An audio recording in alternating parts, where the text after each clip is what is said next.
And we are back. All right. I am happy to be moved away from the analytics section. The analytics section is incredibly important, but it's not super fun to actually build and develop. In this section now, we're going to move to get our app ready for the App Store. So we have the app. We've now created the build. We added analytics, and we probably would have pushed this to our team for everybody to do some final testing. But before we actually go to production, there's a couple final features that I want to add to the app, just so that we can really hit the ground running in our V1. So the first thing that we're going to do in this video, this is probably the easiest video in the entire course, is add the ATT prompt. So you can just Google the ATT prompt in iOS. I'll also link an article below.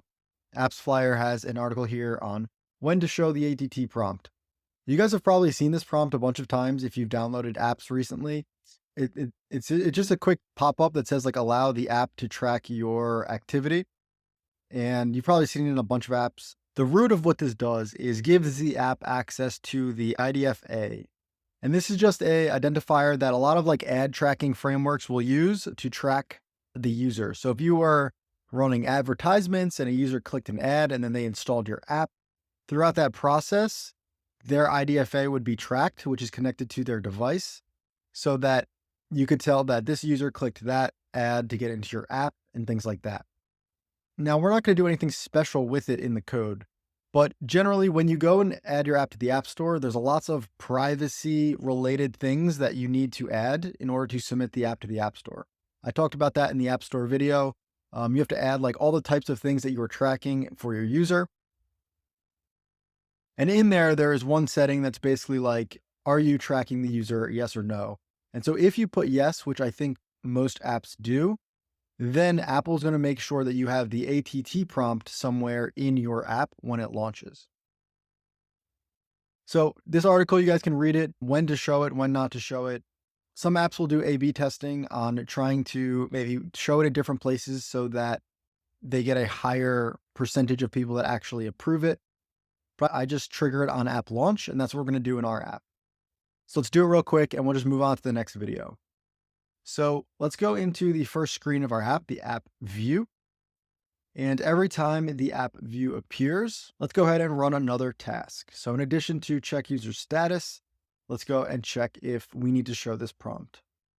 Down here, let's create a private func called show ATT prompt if needed. And I'll say if needed because the ATT prompt only needs to be shown once. So if we've already shown it to a user, we don't need to show it a second time.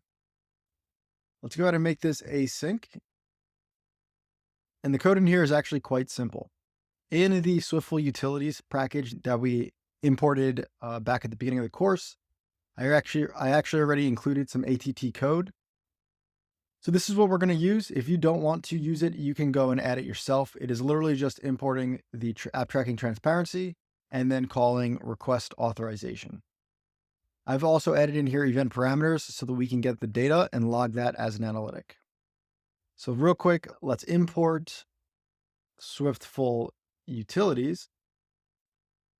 And we'll just do the ATT or app tracking transparency helper dot request authorization.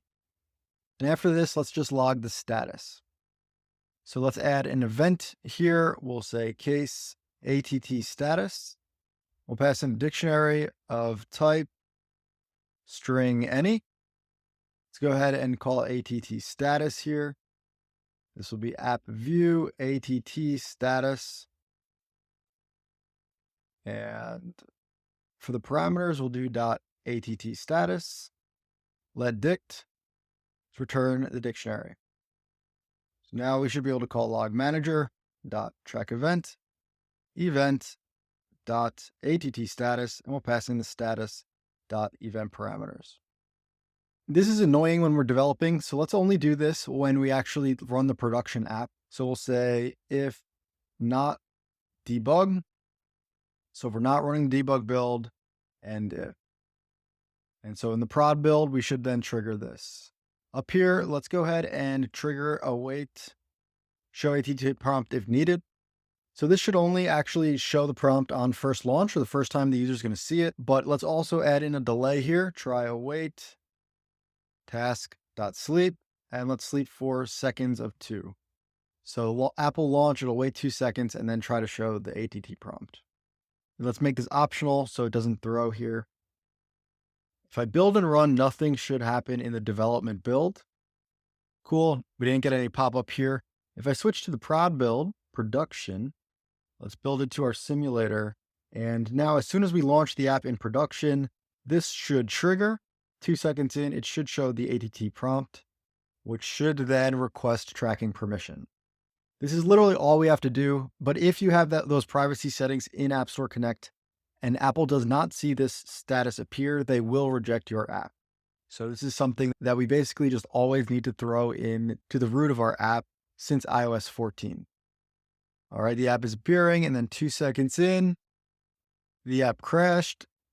Beautiful. And the crash log says this app crashed because it attempted to access privacy sensitive data without the usage description. I should have remembered to add this. Let's jump into the app. Let's go to the target. Let's go to the info.p list.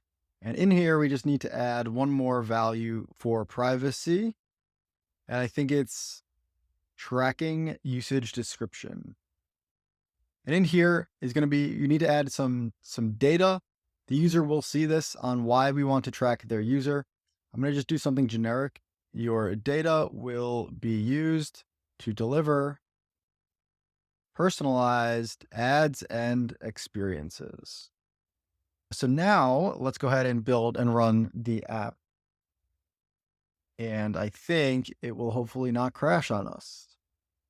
1, 2, there it is. All right, allow AI chat to track your activity, and then ask app not to track, or go ahead and allow it. Cool. That was it for this video. Quick and easy, just adding the ATT prompt so that we don't get rejected from the App Store.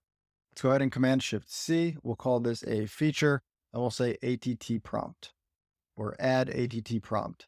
Stage it, commit it, push it up to GitHub, and let's do a couple other pre-launch features in the next couple videos.